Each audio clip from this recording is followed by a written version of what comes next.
Live from the PBS 39 studios in Fort Wayne, Indiana's 3rd District Congressional Debate. Sponsored by the Mike Downs Center for Indiana Politics, IPFW, and PBS 39.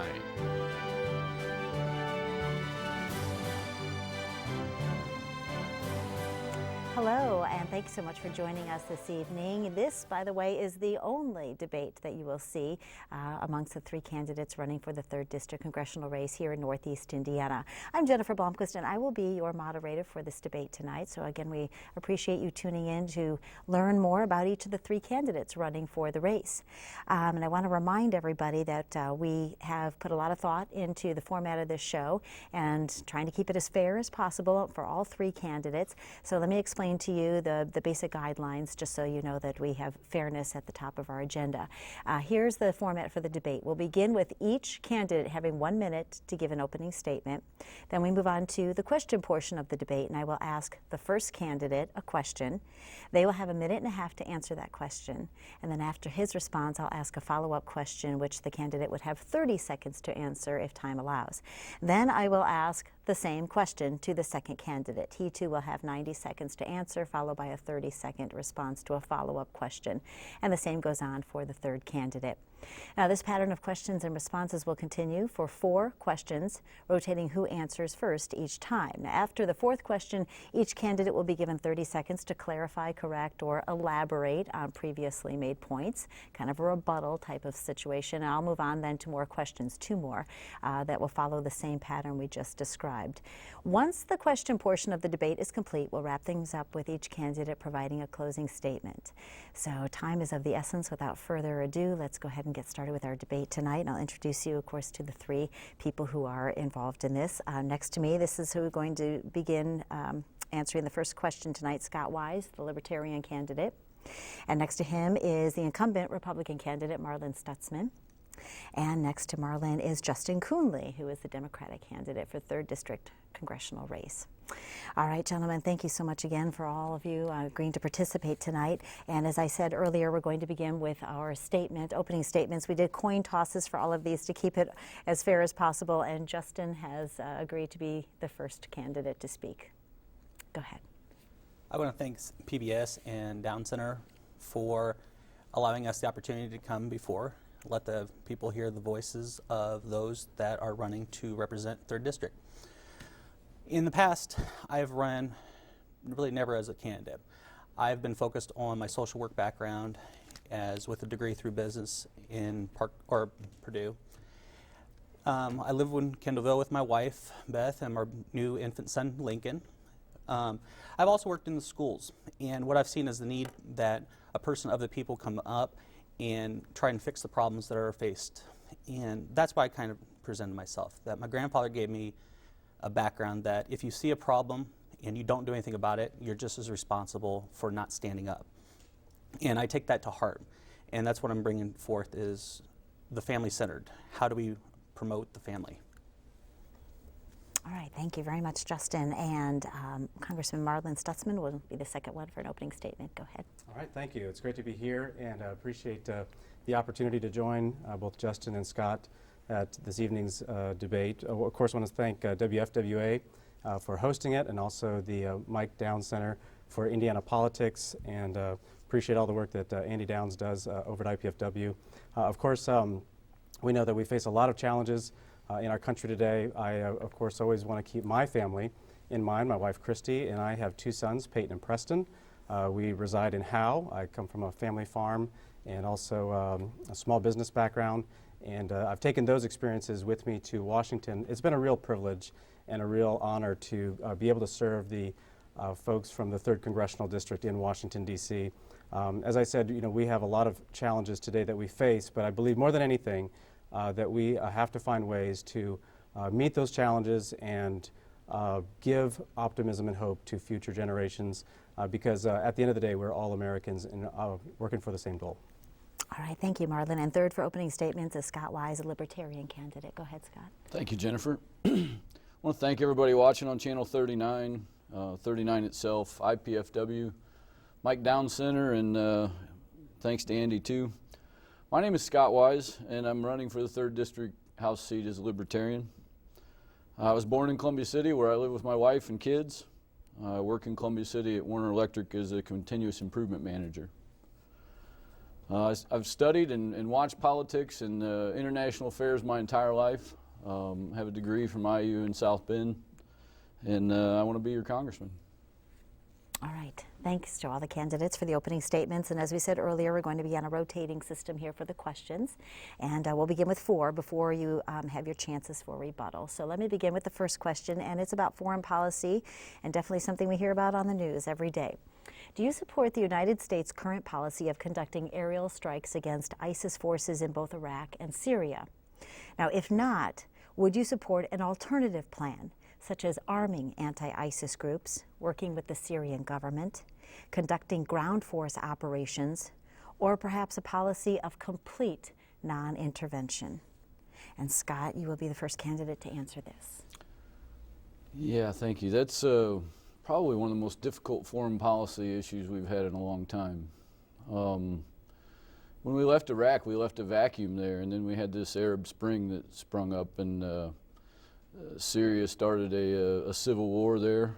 It was natural for the fighters in Syria to move into Iraq, where there was no power to oppose them, and they took big swaths of territory. I do support airstrikes at this point. I'm a little worried about it. You know, I've studied politics. I studied the Middle East, and I know how interested they are in reestablishing a caliphate. I'm disturbed by the trend.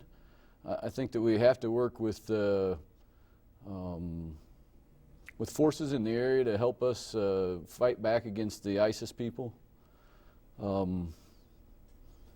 I don't really want to put a bunch of arms in there. We can see the results of that right now. I mean, the ISIS units we see have U.S. arms in hand. U.S. tents, U.S. supplies, U.S. vehicles. So I'm not in favor of putting weapons in their hand, but I am in favor of doing what we can to weaken them and to support the people who oppose them in those areas. All right, and now we'll go on to, let's see, our second candidate will be Marlon, will be the one to answer this one. Go ahead, Marlon. Sure. I do support the airstrikes, and of course want to keep all of our men and women who are fighting in the Middle East, keep them in our thoughts and prayers. This is a situation that none of us wanted, none of us felt is necessary. Unfortunately, you know, as Scott mentioned, the president felt that it was necessary to pull all of the troops out of Iraq.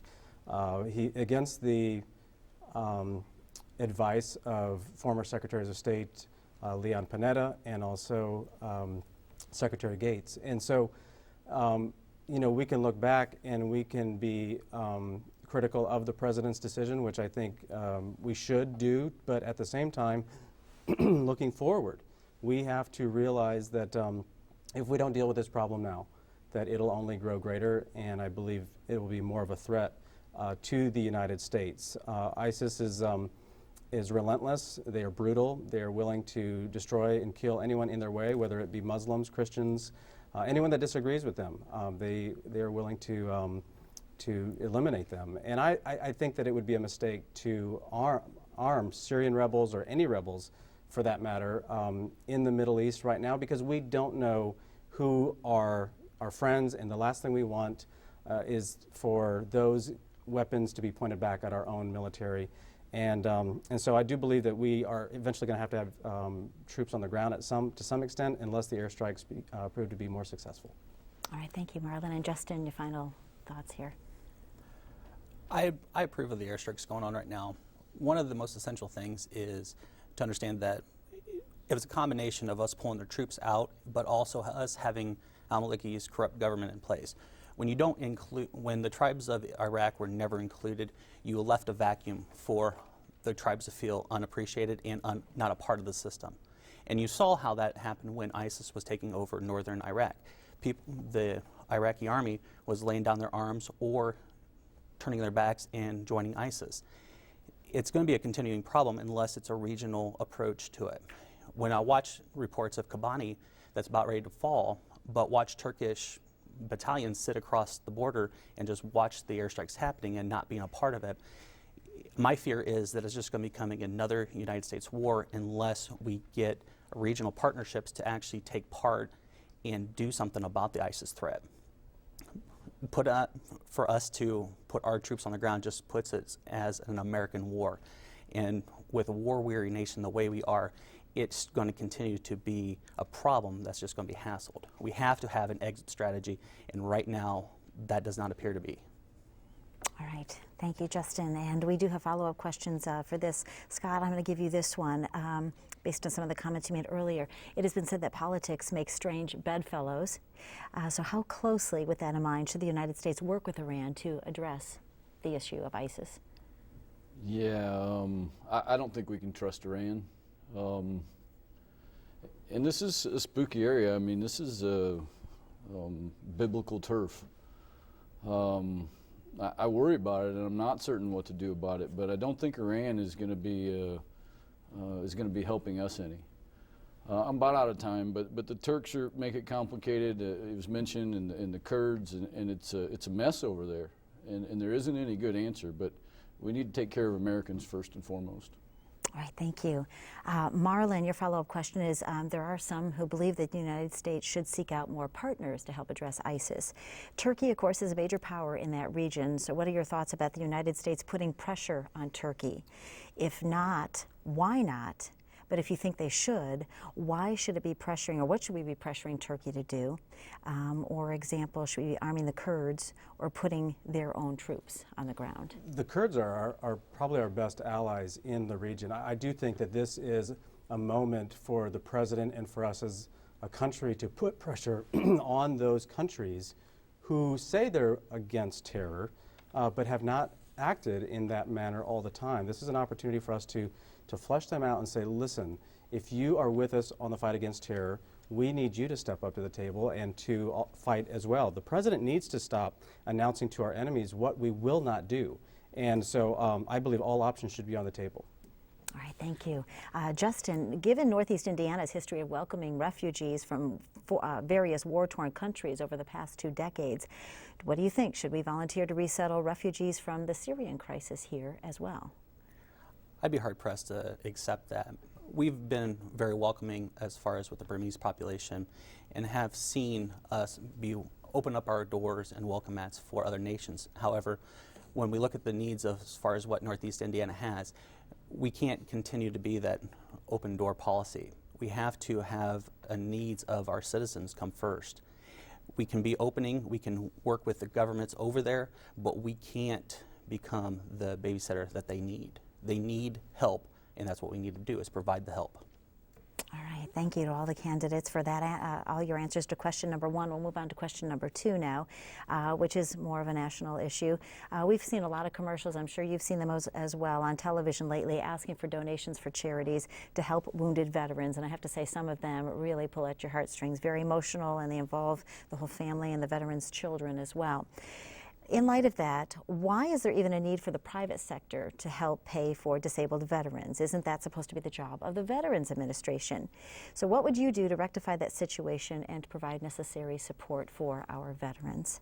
And Marlon, you're the first one to answer here. Well, I would never want to discourage private citizens, charitable organizations, folks who are willing to contribute, supporting our veterans. That's one of the greatest things that we as a nation feel very strongly about, that we do need to make sure that our veterans receive a warm welcome when they come home, and also have the best tools they can, that we can provide and help them transition back into civil society if they choose to leave the military. When it comes to the VA, we have a real problem here. This has been another administration that has failed, and I see a lot of the work done at the local level, like right here at the Fort Wayne VA, and how hard local administration works to help our VA, our veterans. But then there's a lot of miscommunication between the local level and the national level and local offices. So I would say that we in Congress have a responsibility to fix those problems. The administration has a responsibility to fix those problems within the VA. But I think as we work together as citizens of a great country, because of men and women who are willing to put their lives on the line and help them not only re-enter back into society but contribute, I think that generosity is always should always be welcomed. All right, thank you, Marlon. Justin, you are second to reply. I would agree with Marlon Stutzman that the veterans are essentially who we need to care for. However, what I've also seen is Congress be so willing to leave D.C., come back to their districts, and not address the problems that are in the VA. A lot of what we've seen with the VA as far as approach has been knee-jerk reactions, short-term fixes, if you even want to call it that. The effort has not been put forth to actually help our veterans out in what they need. Traveling across northeast Indiana, you see countless homeless veterans that are out there. But to go back to the question of as far as the charities go, a lot of times what we watch is that the veterans charities that are out there, most of the costs that people donate to go to administration cost. It doesn't go to helping either find locations for the homeless to come back out or to get the care that they need. And that's where the drive should be, as you know, as the country, we need to come forth and provide for our veterans. They put their lives on the line to serve our nation. We deserve to show that same respect when they come back and to continue to give back to the veterans, because they are essentially our heart and soul. All right, thank you, Justin. And Scott, you're the third reply. Yeah, when our veterans sign up to serve, we make a promise to them. We tell them we're going to take care of them, and time and time again, we find that we're not taking care of them. I think it's one of the primary responsibilities of government to live up to its promises. A promise made should be a promise kept. Unfortunately, the veterans are one of the first groups of people in the federal government to feel budget cuts. And in my opinion, we tell them we're going to take care of their health care needs, and we should take care of their health care needs. Regardless of how we do that, if we find that it's too expensive to keep a specific place for them, or if they can't get that kind of treatment at that particular VA hospital, our veterans should be able to go wherever they can get that treatment, and we should pick up the tab. In terms of charities and these people who want to support the veterans coming home and their families, I'm all for that, but I think that we should help make them comfortable in that regard and not have to provide for their health care or their wheelchairs or their access to their homes. These people fought, they bled for us, and we should take care of them. And the donations to charities should go to help take care of their children and educate their children, things that they may not be able to do since they're wounded and may not be able to work quite as well as they used to. So I think charities should go towards that thing, and I think our government should take care of the veterans when they come home in their medical care. All right, thank you. And now the follow-up questions for this, and Marlon, we'll begin with you again. Would you support providing additional funds for the care of veterans without requiring any reduction of funds elsewhere in the system and independent of other issues? Should it be a standalone piece of legislation? No, I don't think it should. We just passed a bill at the end of August before with dealing, once we discovered and learned about the problems within the VA administration, you know, I've met Secretary Eric Shinseki several times and never suspected that we would see the problems that we did. I believe that we need accountability, we need responsibility there, and before we just throw more money at a problem, we need to find the systematic problems that are within the VA and expect answers and expect results and expect changes to serve our veterans. All right, thank you. Justin, your question for follow-up here is, unfortunately, as we all know, we live in a world of limited resources. I wish it was unlimited. If we focus on the services you think are most important, what will the trade-offs be? So in other words, what would we not be able to provide if we turn our resources in that direction? With VA, I think there's essentially a balance that we can have, and that's a partnerships with our local healthcare systems, such as Parkviews, Lutherans.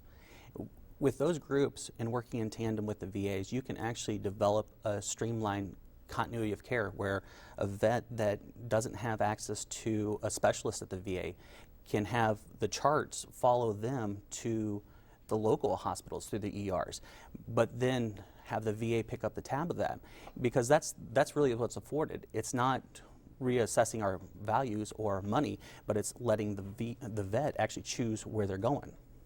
All right, thank you. And Scott, your final follow-up question here is, if the private sector is going to provide services for disabled veterans, what should those be, and why shouldn't the government provide them?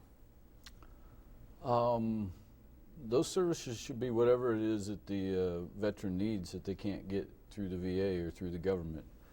You know, I don't know that it matters to me very much if the government physically provides it or if they contract someone to provide it. The fact of the matter is that sometimes it may be less expensive for us to have a local caregiver take care of that service, and I think that we should explore those opportunities and take advantage of them, but we should find ways to do more with less. All right. Thank you, gentlemen, for all of your responses, and we'll move on to our third question. It's about student debt, which sadly is estimated to be at $1 trillion right now, and there are fears that this debt could be the next big, significant financial crisis in our country. At the same time, of course, we all know that a post-high school degree or certificate is the key to people earning higher incomes in our nation.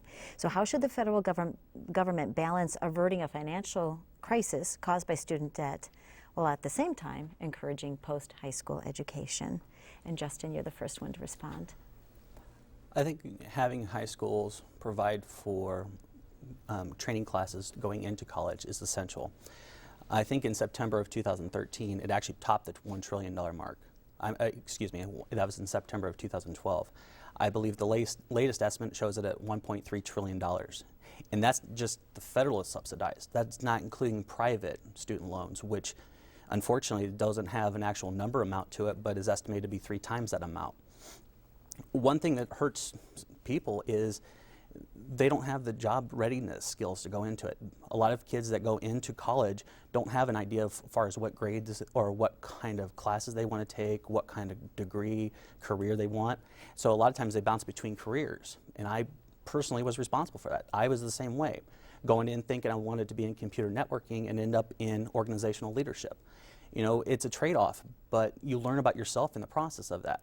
And I think essentially it can be partnered back with your local community colleges, such as your Ivy Techs, but give them internships, give them abilities to kind of get a feel for what types of careers are out there to get a good fit for what you are most trained for and what your benefit would be. I think as far as what we could do for the student loan debt is cap the interest rates. You know, right now the variable rate is over 6%. You know, cap it at, say, arbitrarily 2.5%. Give a starting point so that students can actually survive and not be drowning in debt for the rest of their lives. All right, thank you. And now we'll turn it to Scott for his response. Yeah, I think education is very important, but I think it's a fallacy to think that more money buys you more education. I think we should work to encourage colleges and universities to hold the line on their fees and tuitions. I cannot believe how much fees and tuitions have gone up since I was in college. I know wages haven't gone up that much. And you look around and, you know, along with hospitals, some of these colleges are the nicest palaces you see from one city to the next. They have endowments that are filled with millions and millions of dollars of money. I'm all for giving assistance to people who have need. People who prove that they're ready to learn and want to learn and go get a career and can't fund it themselves. I'm all for providing loans for students who aren't in that situation, who want to learn but don't have the money, don't necessarily have the need like some other people do. But I think those loans should be more market-based. If the market has a low interest rate, then so be it. If the market has a high interest rate, then you have to make decisions, just like you do as a consumer in real life. There's lots of education out there that's not at college. The School of Hard Knocks is free. There are internships, there are apprenticeships. There's no guarantees in this world. You have to go out there and you have to make your way. All right, thank you, Scott. And Marlon, you're the last one to respond to this one. Well, you know, first of all, the first step in the long walk towards the American dream is a good education. And as we see, this is becoming a much greater problem for young people and students. I was actually just visiting the IPFW campus today and got to hear some of the thoughts from students there about the challenges that they face. And you know, one of the things that I believe we should be doing for young people is focusing again on the cost of education. This is one of the what happened in the debate over health care. We talked about how are we going to cover the cost of health care rather than focusing on what the cost of health care was. I think we should focus on the cost of education. Higher education has grown faster than the cost of health care, as Scott alluded to. And one of the things that we need from our state legislatures, from our school, or from our boards, from our presidents, is for them to hold the line on the cost of education. I think that it's critical that we have schools like Ivy Tech and other schools that are providing an education that is costing less to the student, so we're creating competition in the marketplace. Mitch Daniels has been very creative at Purdue University, where he has actually frozen tuition rates for 3 years. That gives stability to families and young people who are wanting to get that education so they can accomplish their dream. Government unfortunately manipulates the markets too much, and I think that government has to withdraw and let the real market handle the interest rates. Okay, thank you. And now we'll go on to the follow-up question, and again, we'll go back to you, Justin. You somewhat touched on this a little bit before when you were talking about things maybe we could do in high school before these students are of college age. But what else do you think the federal government can do to help students avoid incurring debt even before it falls into place?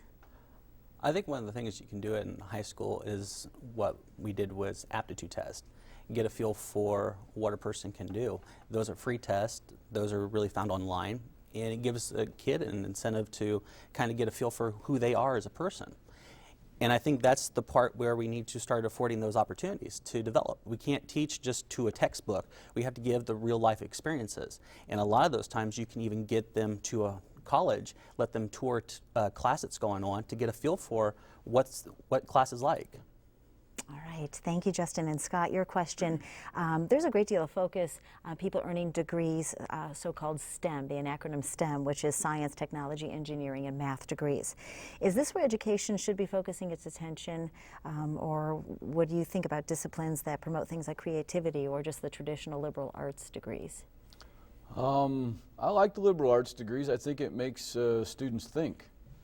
And of course, you mentioned science, technology, engineering. That's also something that's going to make people think. So I'm not opposed to liberal arts, but I think that if we're going to encourage students to have higher education, then we should be strategic about that. And we have great need for scientists, for engineers. So if we're going to facilitate any assistance to education, we should focus it in that way. All right, thank you. And Marlon, your question is, two common suggestions for this problem are to decrease the interest rates on student loans or forgive a student loan if that student agrees to engage in service to our community. So do you think these options make sense? I think that they could. I think that, you know, again, we focus on the cost of education to keep that low. But for a lot of the students today who have a tremendous amount of debt, letting the market dictate what the interest rates are. If you look at what interest rates are today, they're lower than they've been in a long, long time. Why those loans don't reflect similar interest rates, I think is unfair to these students, and that if we let the market help them find a place for those loans to be repaid is something that would be helpful to them in the long run. And then they need a good job once they come out of school. All right. Thank you again to all of you for answering our third question. We'll move on to the fourth question. Of course, after this, you have your chance for rebuttals. And Scott, you'll be the first one to answer. People have said that Congress is broken, and they will cite congressional approval ratings that are hovering right now around the 13% mark, and the fact that legislators are introducing fewer bills and fewer bills are getting passed. So my question to all of you is Congress broken? Of course it is. Yeah, I think you'd be hard-pressed to find somebody that says it's not. And sometimes I think that the lack of legislation, the lack of new laws is a good thing. I very much believe that Congress should be engaged in an activity that reduces the size of government, that works them out of a job, so to speak. it's not the 1700s. So we probably need a little bit more government than maybe what we thought of initially. However, we should stick to the guideline that federal government is limited. And we should stick to the roles that we plan for the federal government to take on, and let the states and local governments take care of a lot of domestic issues that the federal government has taken upon itself to try to solve. As I look around from one program to another, I have a difficult time finding something that the government does well. One could say the U.S. military, and I'm all for the U.S. military, they do a great job, but you let the politicians get involved in that, and we've got a mess on our hands. So when they run wild in Washington, when they play the political games, when they keep bills from coming to the floor because it's not their particular party, I think that's wrong, and I think it's wrong-minded of our government to continue to allow that to happen. All right, thank you very much. And Marlon, you're the next to respond. Yes, I would say Washington, Congress is broken right now. It is not working the way that it was designed to work. It is designed to work to allow people to bring ideas to the floors for debate and for discussion. If you look at what has happened between the House of Representatives and the United States Senate, you have two very different pictures. In the House of Representatives, where Republican leadership has allowed Democrats to bring amendments to the floor, we have passed over 350 bills that are sitting over in the Senate that are waiting for discussion and for debate.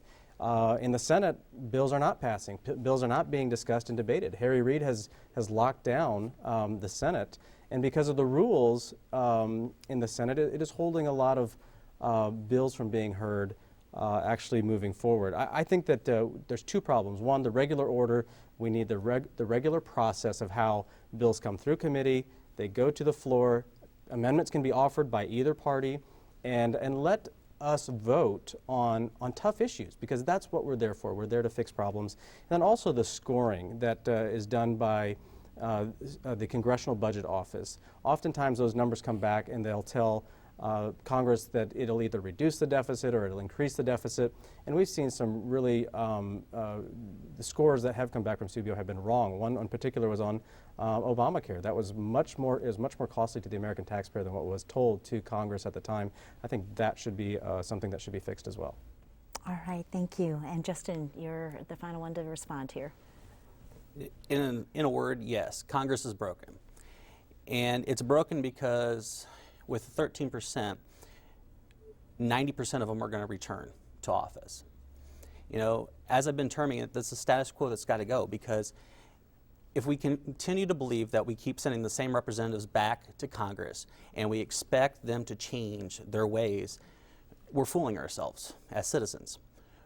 We have to understand that, you know, when you're talking about sending bills to either side, what the full story is, yeah, 300 bills have gone that are jobs bills, but it's not just sitting on a desk. It's sitting in committees. It's sitting in the compromise committees. It's being discussed, and there is a small fraction that still sits on the desk. But in the true sense of it, you have to work with each other. You have to bring your ideas and sit at a table and discuss what the problems are. A lot of times what we do is we focus only on what our differences is and not what we hold together. If you came through with the problem and you sat down, you could say, what do we agree with? And that's a better starting point than says, what do we disagree with? But too often Congress is so quick to say, I don't agree with that, and I'm going to stand my ground and say no. And it's time that we have to stop saying no to every little thing and start saying, what can we do together? What can we do to make our country and our future brighter? All right, thank you. And now time for our follow-up question for this. And Scott, your question, it's quite likely that if you're elected, you would be the only libertarian in Congress. So what can you as one person do to rectify this situation? Well, I've been thinking about this for a long time. I want to change the world. And were I elected to Congress, it would change the world, in Washington at least. I would be the outsider. I believe in the Constitution. I think that the liberty that it gives us is really important, and I would find people in Congress who think the same way, and I would form a coalition that was vocal about these issues. And hopefully that you could build a coalition that could become a majority despite the parties. All right, thank you. And Marlon, your question is, if Republicans do end up taking control of Congress in both the House and the Senate, would things change? Do you think the federal government would be able to get more done if the Republicans were at the advantage? I do, and I would just say this, in spite of the situation right now in Washington, the Journal-Gazette actually just reported this last Sunday about a legislative effective study that was done by the University of Virginia and Vanderbilt, and I was the highest rated member from Indiana in legislative effectiveness. And that is the thing, we have to find ways to get things done. People are expecting Congress to address the problems that we deal with today, and in spite of the problems that we have there, I've still worked very hard to be able to still get policy passed. And so I just think that, yes, we will get more done because you're going to have Republicans in the Senate actually debating bills. All right, thank you, Marlon.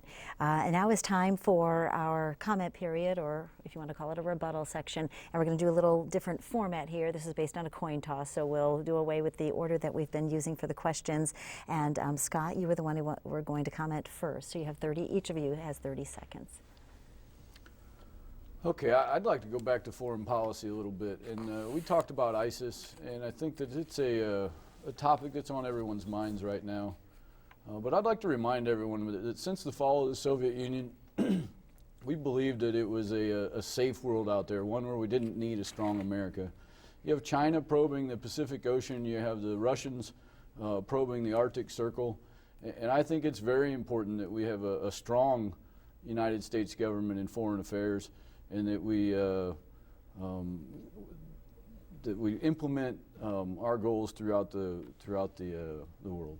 All right, thank you, Scott. And Justin, you've been very polite for waiting. I apologize, but I forgot to give you a chance to do a follow-up question based on the question about Congress being broken. So my question to you, and again, this is a 30-second question. We'll return then to the comments. If or a lot of Hoosiers do support limited involvement of the government in their lives. So is it necessarily a bad thing in Hoosier eyes if Congress is not getting a lot done? Limited involvement in Congress is essential. I mean, the federal government has been far-reaching in a lot of affairs that really they shouldn't touch on. However, Congress needs to understand that they do have a role, and their role is to function as the people's house. Their role is to provide for a budget. Their role is to provide for funding for certain programs and for our military. But what we keep seeing is time and time again, they get the opportunities to do it and they kick the can short term down the road. All right, my many deepest apologies to you. I apologize for that.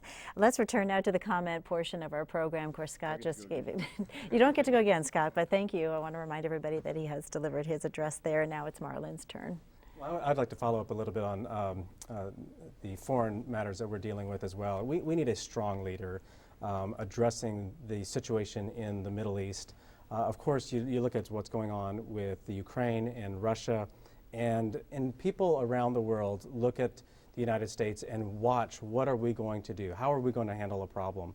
And we have to lead with determination, we have to lead with clarity, and we have to let people know that if you are going to hurt those who are vulnerable, hurt those in your own country, that if it goes on and there's not a coalition built around it, that we're going to lead the way, and we need a strong president that'll do that. All right, thank you, Marlon. And Justin, your chance now for some comments. One of the things about student loan debt that really was never really addressed is one aspect of increasing Pell Grants. That's been a Common Core piece that has bipartisan support in getting additional equipment into the schools. However, also when you look at the schools, I mean, I look at Purdue and they have frozen the rates, but I'm still watching how more and more of the high-tech buildings are being constructed, and I wonder, where's the focus on the kid? Where's the focus on the student that's attending? All right, thank you to all three of you for your comments. And we do have two more questions as part of the debate. And again, we'll go back to the same rotating system that we had when we did the first four questions. And we begin now with Marlon. You're the first one to respond to this. There are rumors that Saudi Arabia will allow oil prices to drop to $80 a barrel. Today, the closing price was a little over $82. Allowing it to drop to $80 a barrel could have domestic and international consequences. So what do you see as the most important consequences should this happen? Well, you know, I think that we need to control our own energy resources, and that's one of the things that I believe is happening right now as we watch the situation in the Middle East with the ISIS situation and with the turmoil there, that generally we would see higher prices at the pump. Today we're actually seeing prices here in the northeastern part of the state below $3 at some stations. That's because the private sector is creating new technology and is whether it's horizontal drilling, they are going to more places and using the old wells that may have not been used before to tap into. And so we're controlling more of our own destiny when it comes to energy. Technology has come a long way in the energy industry. And you know, so if Saudi Arabia chooses to do so, they better be very careful because you know, we don't have to buy more foreign oil. In fact, we're becoming an exporter in energy. And I think that's what we should continue, our policy should continue to point businesses and companies towards more exploration, towards more opportunity that's around the country and giving them the tools that they need to do that. And so when we control our own resources and we don't have to then depend on other countries who may not like us so much and make things much more difficult on our economy. All right, thank you. And now, Justin, you'll be the second to reply. It's discouraging to hear that Saudi Arabia use their oil prices as a way to counterbalance what we're doing as far as our own oil explorations here in the United States. You know, as Congressman Stutzman pointed out, we are on tap to be our own best resource for oil production in 2015. However, I'm a fan of history because my belief is if you don't learn from history, you're doomed to repeat it. And what we're watching now with the sub $3 gas is it's an election year. And historically, gas prices come down during an election year. And I've always questioned, why is that? But to go back to the point of Saudi Arabia and oil, conflict usually increases the price. And what we can do is look to Saudi Arabia and say, you know, what's going on with that? It's not a market-based driven system. It is in a word manipulation in some ways. But what we can do is look to what can we do to have an all-of-the-above approach for us so that we don't have to rely on Saudi Arabia fluctuating their prices just at a whim. What can we do to become more energy independent? But that takes an all-of-the-above approach. That way, so when Saudi Arabia does produce and say, we're going below $80, well, it doesn't really affect us now. All right, thank you, Justin. And Scott, your response. $80 oil is great. Means we all get an extra 20 bucks in our pocket to buy our family's dinner. If you remember right, in 2008, when the economy kind of was ready to go over the cliff, we just hit the $4 a gallon mark. We were approaching that number again, and unfortunately, that kind of thing just sucks the money out of consumers' pockets. The everyday person has a difficult time affording it. The other thing about this is that every dollar that Saudi Arabia gets from oil revenue, there's a good chance some of that's going to end up in the hands of Islamic fundamentalists. That's not a good thing. They're one of the biggest funders of terrorists in the world. We won't face that truth. We ignore that truth. The downside is that it could back Russia into a corner. Russia's teetering as it is. They're reeling from the economic sanctions that have been placed on them. They really need to get out of the Ukraine, but now it's a matter of losing face for them, if nothing else. Low oil prices are going to hurt Russia, and I worry a little bit about what their response will be. You know, they could try to light a fire somewhere else that would send oil prices skyrocketing because there's conflict. So I like cheap oil. My wife likes cheap oil. We can put gas in the car and it doesn't break us. It's good for the U.S. economy, and I say we should keep pumping oil too. All All right, thank you. And now we'll go quickly for our follow-up responses. Again, 30 seconds for each response. I'll start with you, Marlon. Recently, U.S. producers of oil and natural gas passed Saudi Arabia, and the production does not seem to be slowing. So if production is so robust, is it time for the government to redirect support of the petroleum industry, perhaps to other forms of energy? I don't think so. I think that, when the rules are set, we want to level a playing field as much as possible. And any time that something changes, we shouldn't have the government coming in and changing the rules one way or the other. I do think that we can actually make it much easier, whether it's permits, whether it's for natural gas, whether it is allowing startup companies, those tax credits for small businesses, extend those and keep those available for small businesses to get started, because it's those small businesses in this industry that are really helping us beat Saudi Arabia and other countries as well. And so, when we're taking advantage of our own resources, that's a good thing for the American family. All right, thank you. Justin, dropping oil prices puts economic pressure on Iran, but also has a negative effect on U.S. producers. So how should the federal government balance out those competing interests? It's really a balancing act, and as you mentioned, it is a balancing act. But we can't look at, what can we do for oil producers, or what can we do to kind of prop it up or to make it fair. Government shouldn't be in the position to dictate that. And when government gives out corporate subsidies, as far as with the oil producers, they're hedging their bets on who's going to be the winner. And what we can do is to say, how does free market work? Can we do a balance that everybody benefits from it? All right, thank you, Justin. And Scott, your question is going to be similar to Justin's. You had touched upon the situation with Russia and this issue. So if we put pressure, if our dropping oil prices puts economic pressure on Vladimir Putin and Russia, of course it also would have a negative effect on U.S. producers. So how should the federal government look at that situation as far as competing interests? Yeah, I think there's a lot of trust that's been lost there. We went along for a while thinking that Russia was not an adversary. We helped them out in tough financial times. But I think you have to understand that Vladimir Putin is an old school Soviet guy, a KGB guy. He believes in Russia. He wants to restore the glory to Mother Russia. We have to keep that in mind at all times. At the same time, we have to understand the strategic nature of things and guard against him feeling like he's backed into a corner. I think we should be working behind the scenes. It doesn't have to be real public. It doesn't have to be in your face. But we need to be reaching out to Putin and figure out a way through this conflict. And I'm sorry, we'll have to end it at that. The clock was incorrect, so the 30 I thought seconds I had is all up. kinds of time. Yeah, I thought so too.